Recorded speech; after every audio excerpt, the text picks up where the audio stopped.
रामभाऊनी घरात वाचताय आत बिन बोलायचं काय बोलायचं काय भाऊन स्थान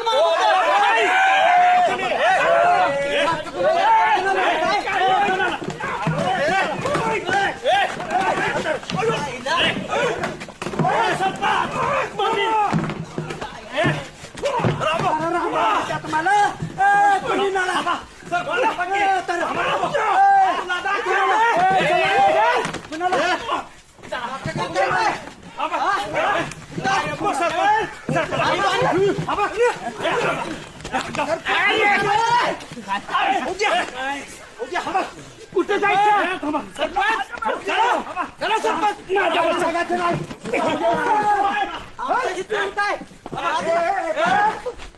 सुभाषराव मला काही घडू शकतं काय घडत नाही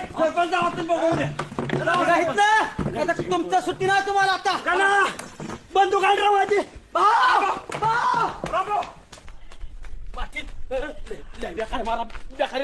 आवाज 40 वर्ष पक्षाशी एकनिष्ठ राहिले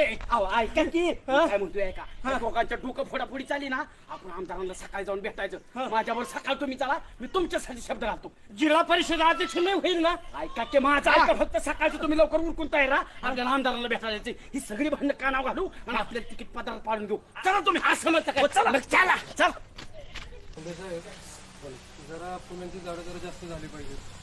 नारळ पण हा कसा कमी एक वर एक खाली झालाय कमी जास्त झालाय साहेब नमस्ते अरे तुम्ही आत कसा आला रे इथं तुमच्यामुळं माझं भाग्य उजळलंय नाही नाही तुम्ही आत कसं आलं तुम्हाला थांबवलं नाही का गेटवर नाही त्यांनी अडवलं होतं तुम्ही वेळ घेऊन माझ्या ऑफिसला येत असं यायचं नाही मला भेटायला साहेब वेळ आपल्याकडे तेवढा नाही का काय झालं तुम्ही इथं सांगितलं होतं का नाही किंवा कांबळेश्वरच्या लोकांनी सगळ्या पुढाऱ्यांनी तिथं बसा आणि एक नाव सुचवा हो परवा सांगितलं तर मी तिथं गेल्यानंतर मिटिंग लावली होती सगळ्यांची काय झालं ती सगळे दोन्ही गट समोर समोर बसवलं होतं का पाटील बसवलं होतं का नाही तिथं तिथं काय झालं ये रामभाऊच्या पार्टीनं पण 100-200 पोरं गोळा केली सरपंचाच्या पार्टीने 100-200 माणसं गोळा केली म्हणलं एक तिकीट द्यायचं ठरलं होतं तर ती पैलवान ह्याची पोरं रामभाऊची सगळी की सरपंचाची पोरं हे डोकं फोडाफोडी समोर येऊन का हे मारामारी झालं डोकं फोडा लागते ऍडमिट केले ती साहेब एवढं कायदा सुव्यवस्था हातात घेतात का ते एवढं अहो पण सांगा मला जर मी वेळ जर दवडली असती मी आजचा उद्या आला असतो तर गावात किती खून झाला असता साहेब नाही नाही तुम्ही त्या दिवशी स्मशानभूमीचा विषय घेऊन आलता नाही का हो मशानभूमीचा घेऊन आलो बर बर बर नाही मग रामभाऊ सरपंचांच्या गटाला मी सांगितलेलं तुम्ही एकत्र येऊन बसा निर्णय घ्या तर माझ्या शब्दाला किंमत आहे का नाही काय एकत्र झाली पण डोकं फोडाफोडी झाली नाही नाही एवढं तुम्ही एकच निर्णय द्या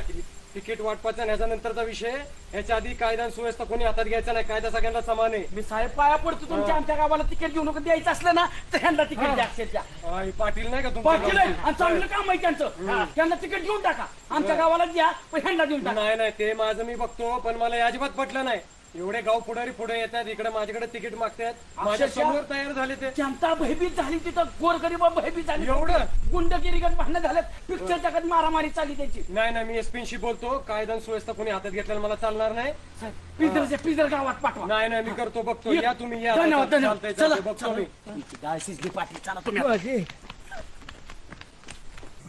सुभाषराव कसं काय look Rambhau look up to date दिसतो का नाही दादा एकदम बरोबर एकदम छान पण ही असा लुक का केलाय का म्हणजे सुभाषराव काही घडू शकतं जर मला जिल्हा परिषदचं तिकीट घोषित